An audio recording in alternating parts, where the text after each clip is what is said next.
বৃষ্টির মধ্যেও বেরিয়ে পড়লাম আজকে একটু মেলার জন্য। তো দেখো বন্ধুরা, এখন আমি রেডি ফেডি হয়ে গেছি, আর এইদিকে দেখো বেরিয়ে পড়েছি ছাতা নিয়ে।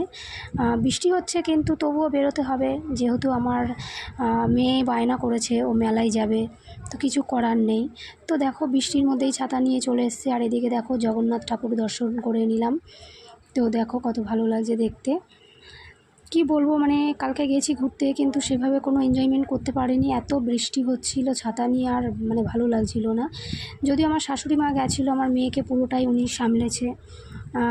আমার শাশুড়ি মার সাথে কোথাও গেলে আমার সত্যি চিন্তা থাকে না, উনি একদম আমার মেয়েকে খুব ভালো করে সামলায়।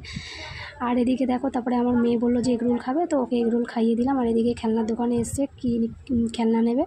তারপরে দেখো আমরা এদিকে আইসক্রিম খাচ্ছি, আমার শাশুড়ি মা, আমি। আর আমার মেয়েকে বললাম যে তোকে এখন খেতে হবে না, তোর অনেক সময় লাগবে, তো টোটোতে বসে খাস। তো দেখো টোটোতে ও খেতে খেতে আসছে, আর এদিকে বাড়িতে চলে এসছে, ওর খেলনা নিয়ে খেলা শুরু করে দিয়েছে। তো ভিডিওটা কেমন লাগলো, ভালো লাগলে লাইক কমেন্ট শেয়ার করতে ভুলো না। টাটা।